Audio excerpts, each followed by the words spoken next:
Now to our program guest, the Defence Minister David Johnson, who joins us from our studios in Perth. Minister, good morning, welcome. Thank you for joining us at such an early hour in the West. Good morning, Barry. It does seem that the airstrikes will go ahead with strong public support. Are you encouraged by that? Well, I am, but I think that really it's not a matter of me being encouraged or happy. I think that the government and the opposition have been at one. I think the public is impressed by the fact that this is not a matter for political debate. We've seen enough to establish in our own minds as a nation pretty well that this situation in Iraq cannot continue. What are you able to say now about the timing? When will the airstrikes start? Well, I'm not able to say anything about the timing. Of course, we would not want to send any forewarning or advice as to not just our operations but coalition operations generally.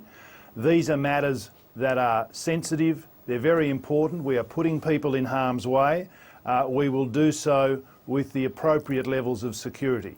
It does seem, though, that the religious holiday in Iraq is holding up the paperwork. I'm just wondering whether that impacts only on the special forces, or does that have a knock-on effect in terms of when airstrikes start?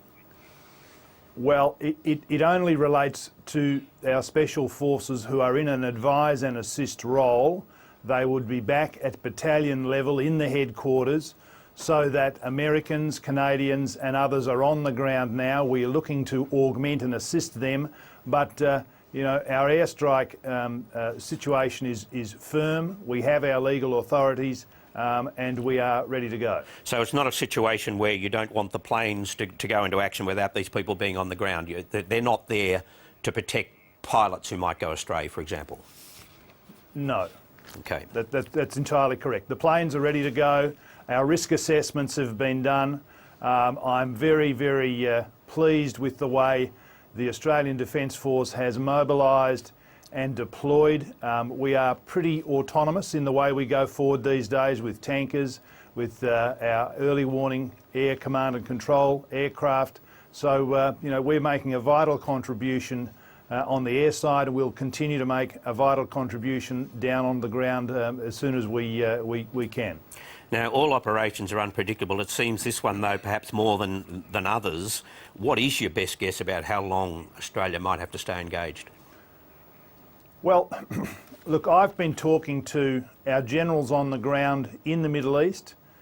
We share some optimism, can I tell you, about how quickly we can do this. But look, we must say months and more because, you know, we want to under-promise and over-deliver here. But the fact is we haven't even begun to deal with the threat to the civilian population in Iraq. Let's see how this plays out. CDF will keep everybody well informed as to how we're going.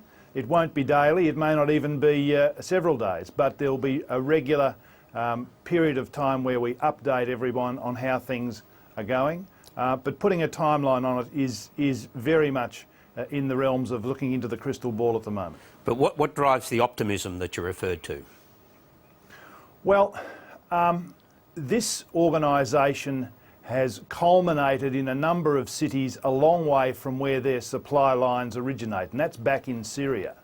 Now, there's been some, in recent days, considerable success with the Peshmerga. Sunni tribesmen have sided with those who want to re-establish proper authority in these towns and villages. We haven't even begun to fight, and I think there's a capacity for us to really bring some pressure to bear in the degradation of this organisation over time. But let's see how this plays out.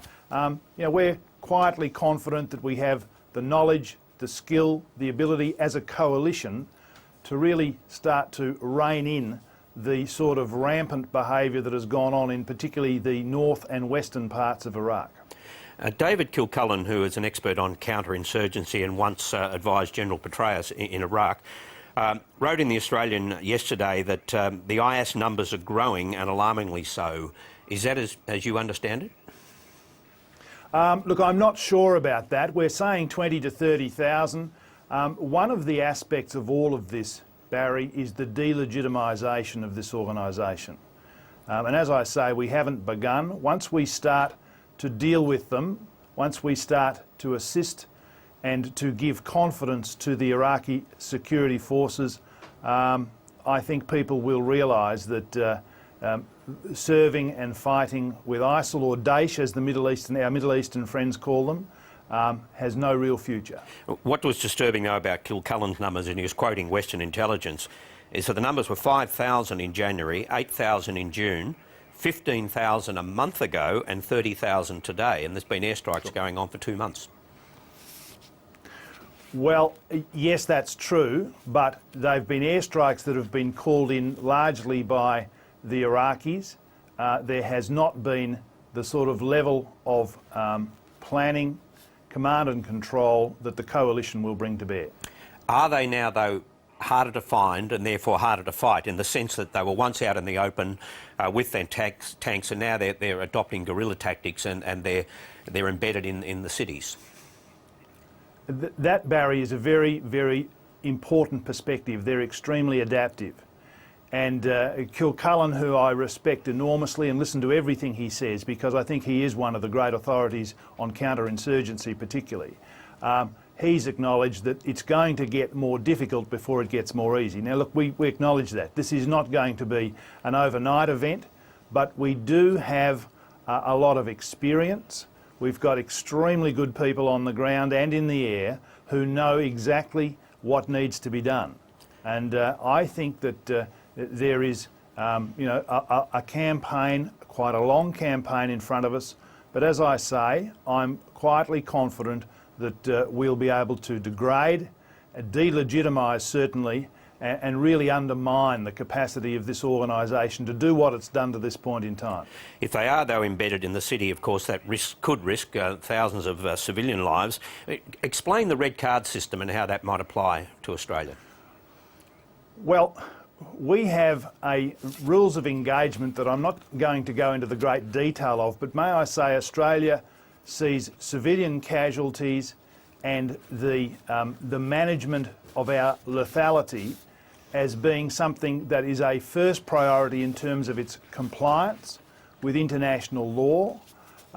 We do not go forward conducting operations unless our targeting is absolutely certain and we've ascertained exactly the risk levels to collateral damage and civilian population risk.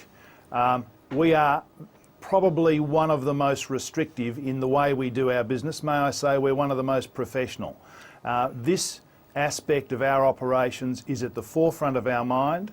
Our risk assessments, the way we do our targeting, the way we conduct our operations, particularly in a counterinsurgency, is focused almost exclusively as a first point on let's not get this wrong, let's not have any civilian casualties, let's stay focused on the task. And the task is to deal with ISIL or Daesh, and we can't successfully do that in a counterinsurgency if we're causing collateral damage. This is what has been the underlying message from Afghanistan, and all of us who've been there know that the secret to counterinsurgency is to get the bad guys. So just to be clear on that then, even though it's a US-led operation, Australia can unilaterally refuse to take part in the operation?